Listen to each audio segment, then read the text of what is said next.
کو بٹھا کر سلسلہ عالیہ کا ختم خواجگان کا معمول ذکر و اذکار کا معمول بنا لیا جائے، تمہیں کسی تعویذ کی ضرورت نہیں پڑے گی۔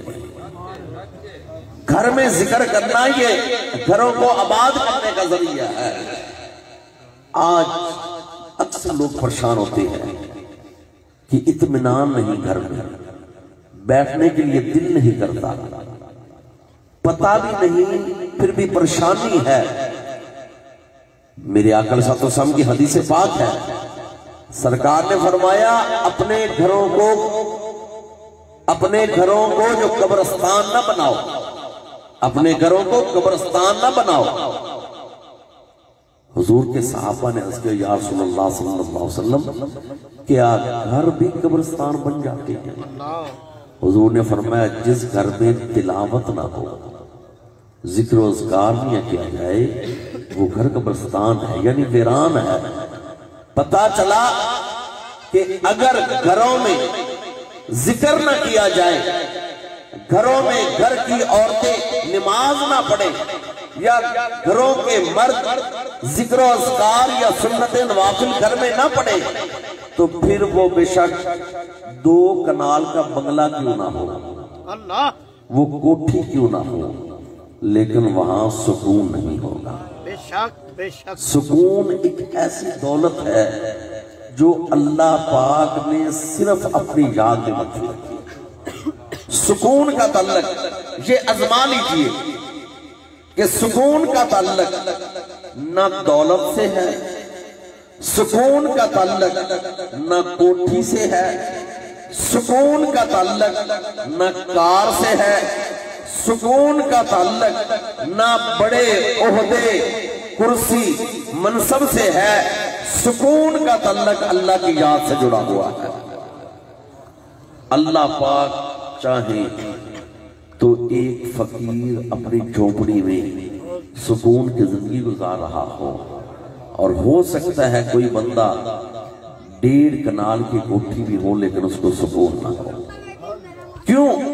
اس لیے کہ ارشاد ربانی ہے الا بذکر اللہ تطمئن القلوب، سن لو، اللہ پاک نے فرمایا الا سن لو، خبردار توجہ سے سن لو، بذکر اللہ، اللہ کے ذکر کے ساتھ تطمئن القلوب، دلوں کو اطمینان ملتا ہے، دلوں کو سکون ملتا ہے۔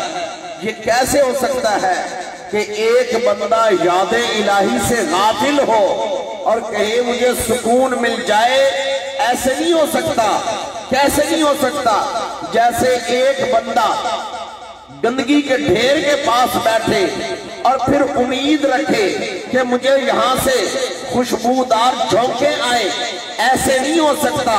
ایک بندہ دہکتے ہوئے انگاروں کے پاس بیٹھے اور کہے مجھے یہاں سے ٹھنڈی ہوا کے جھونکے آئیں، ایسے نہیں ہو سکتا۔ ایک بندہ بیٹھے کانٹوں پر اور کہے مجھے چبن نہ ہو، ایسے نہیں ہو سکتا۔ ایک بندہ یاد الہی سے غافل ہو اور کہے مجھے سکون مل جائے، ایسے بھی نہیں ہو سکتا۔ سکون اللہ پاک نے اپنی یاد میں رکھا ہے۔ نظام ہے دنیا کا، اللہ امیری غریبی کا کوئی تانا نہیں، ذاتوں کا کوئی تانا نہیں۔ کیوں کہ اللہ پاک فرماتے ہیں کہ میں نے جتنے بھی یہ خاندان بنائے ہیں، قبائل بنائے ہیں، لِتَعَارَفُوا، تاکہ تمہاری آپس میں پہچان ہو جائے، پہچان کے لیے۔ اور ساتھ ہی اس کے متصل کیا فرمایا؟ فرمایا کہ اِنَّ أَكْرَمَكُمْ عِنْدَ اللَّهِ أَتْقَاكُمْ۔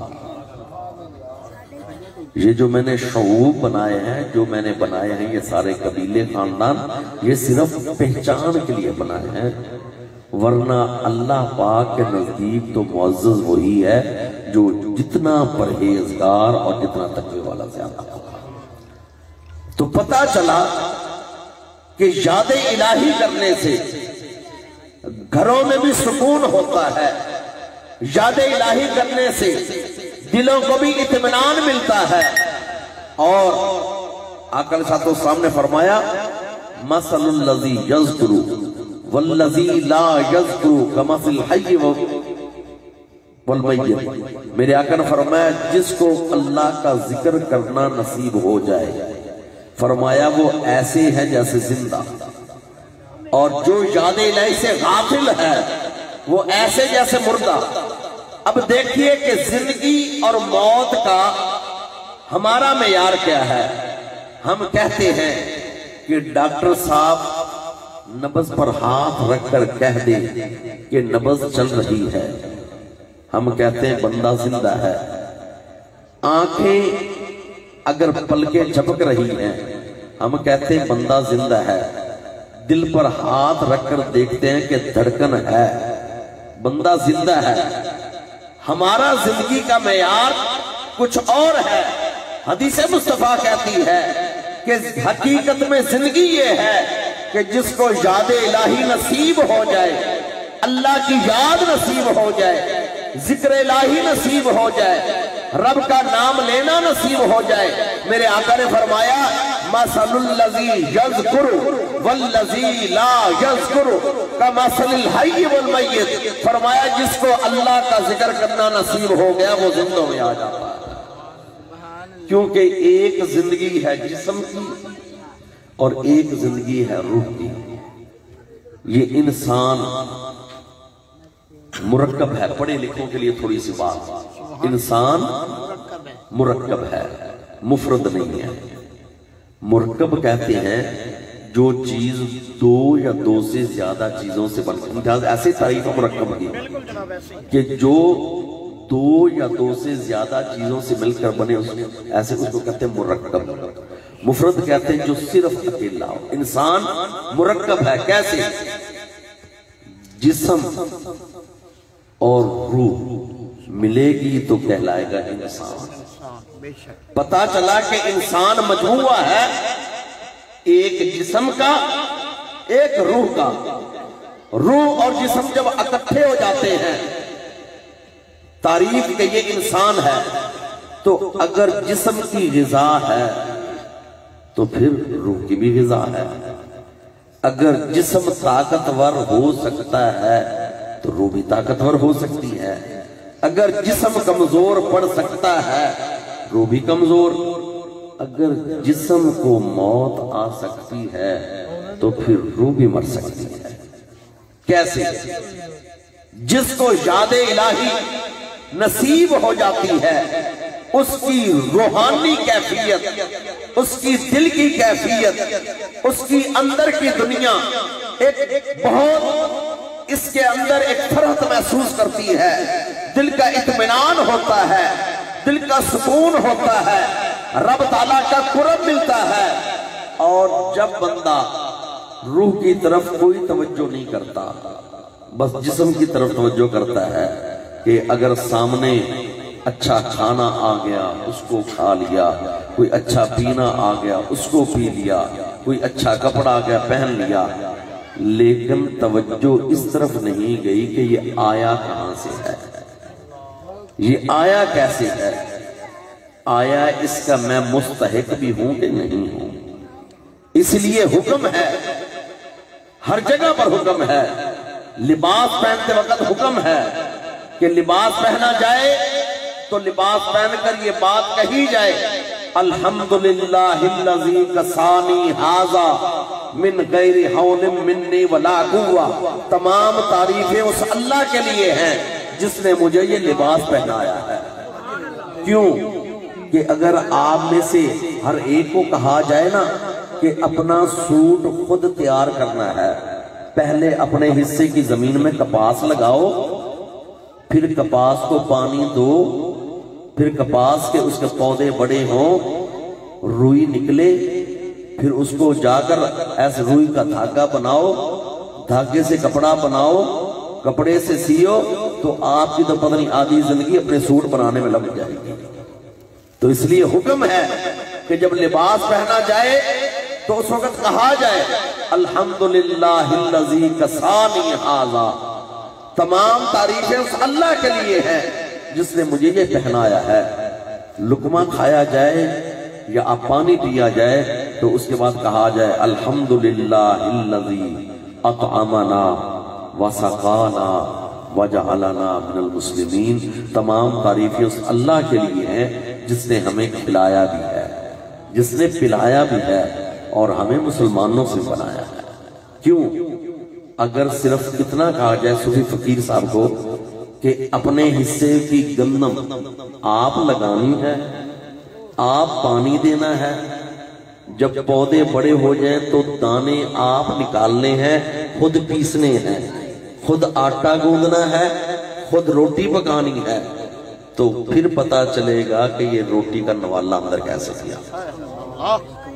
تو جب پکا پکایا کھانا سامنے آ جاتا ہے تو کھا کر کہا جاتا ہے کہ بندے تو کہیں اور تھا، تیرے حصے کی گندم کہیں اور تھی، بوئی کسے نہیں ہے، کاٹی کسی اور نے ہے، اٹھائی کسی اور نے ہے، صاف کسی اور نے کی ہے، پیسی کسی اور نے ہے، گوندا کسی اور نے ہے، پکایا کسی اور نے ہے، تیرے سامنے تو 2 روٹیاں پک کر آ گئی۔ اللہ کے بندے کھا کر اتنا ہی کہہ لے کہ تمام تعریفیں اس اللہ کے لیے جس نے ہمیں کھلایا دیا ہے، پلایا دیا ہے۔